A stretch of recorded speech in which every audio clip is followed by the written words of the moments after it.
Sige. Please, salamat ha. Thank you. VP Inday, Yes. welcome back to the Netherlands. Magandang araw po sa inyo. How are you today? Thank you. I wouldn't say I'm happy to be back because of the situation of President Duterte, but I'm happy to see all of you again, and happy springtime sa inyong lahat. I am very well and okay. Thank you, VP. On behalf of the Filipino community all over the world, welcome back and we're glad to see you again. Yes, I'm happy to see first-timers as well. And first-timers in the Netherlands, ma'am, no? Yes. So, We're here actually last year. Yeah. First We bring some cakes. birthday si Tatay. salamat. And I think malaki din yung celebration nitong nakaraang March 28 para kay President Duterte. So nagpapasalamat din ako sa mga Filipinos overseas na pumunta dito sa Hague noong March 28 para mag-celebrate dito sa Duterte Street and mag-celebrate din dun sa Malidel Park. So thank you sa inyo. Thank you, VP Inday. Next birthday. Yes, we always pray for that. No? Halos araw-araw yung dasal na sana ay makauwi na si President Duterte. Kami uwi. VP Inday, Sobra ma'am. Sobrang mahal ng thank you, ma'am. magastos ma'am. VP Inday, how was your visit with PRRD after a while, ma'am, of not seeing him?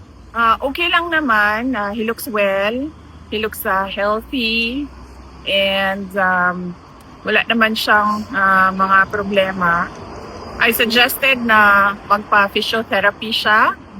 But he refused na mag-physiotherapy. So, we'll see tomorrow kung makumbinsi natin siya na physiotherapy in lieu of his supposed dapat everyday exercise. Yes.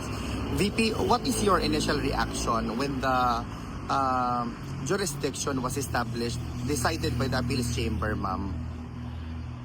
Well, I accepted it as it is. Discussion na rin naman namin yun ng mga abogado, no? Na we don't see any way that the ICC will let go of the case of President Duterte since isa na lang ito sa dalawa na ICC cases, no? So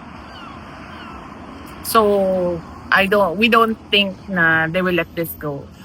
Is it the same sentiment, VP, with respect doon sa confirmation of charges? Yes. Okay. Same lang, no? Na this will really go to trial, and the best way to move forward is to prepare for time. VP Inday, the burning question is that how do you maintain such a vibrant and very beautiful vibe amidst all the persecution done to you by your detractors? Siguro No comment. no, I've always been like this. Yes. Even before I was vice president, and hanggang naging vice president ako, and I don't see na magbabago yung disposition ko because of a few problems here and there.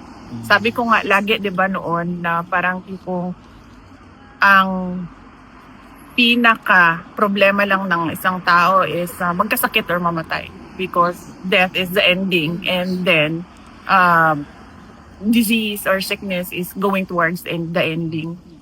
VP, just to be political also, what is your position? A lot of people, especially individuals na talagang gusto kang ma-impeach, are already spreading statements sa social media or sa mainstream media that you will be impeached and there will be impeachment sa Senate against you.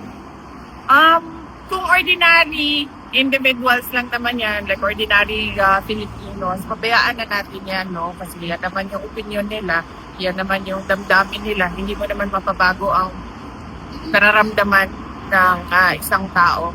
But it is different siguro kapag congressman na yung nagsasabi or senator na yung nagsasabi. Kasi magtatanong ka, bakit sobrang sigurado ka na Yes. tapos na ito? I was about to ask VP because Representative Ridon actually even made mention in an interview that you're very clear na talaga that there will be 106 votes which is required for the articles of impeachment na ma-endorse doon sa Senate.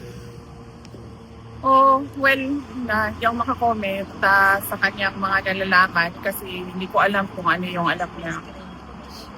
Okay. VP Inday, just to conclude this interview, VP, no, para siguro jet lag ka pa. Wala, okay lang ako. Okay lang. VP, what's Natulog ako ng mayos. okay. Hindi magkatlat lang. VP, what's your message to the undying, unwavering love and support to the former president and to the Duterte family, to you and your siblings as well? Yes, oo. Undying din yung pagpapasalamat sa lahat ng mga kababayan natin.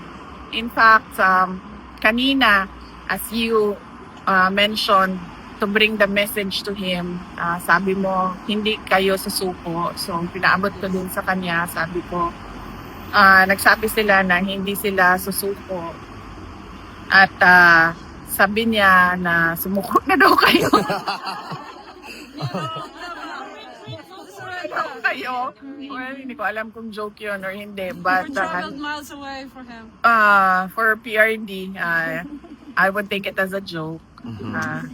And of course, ako personally, yung lakas ko lang talaga galing talaga sa mga tao.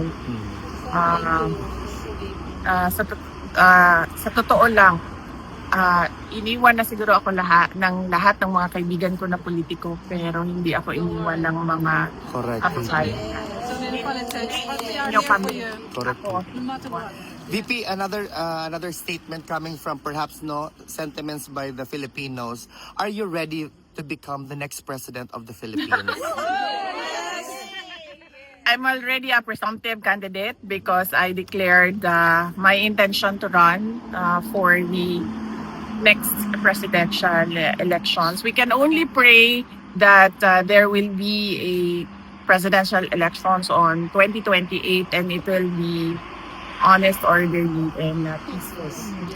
On behalf of the Filipino VP, mabuhay ka, mahal ka namin at asahan mo ang suporta namin. Duterte! Salamat. Mabuhay ka, VP.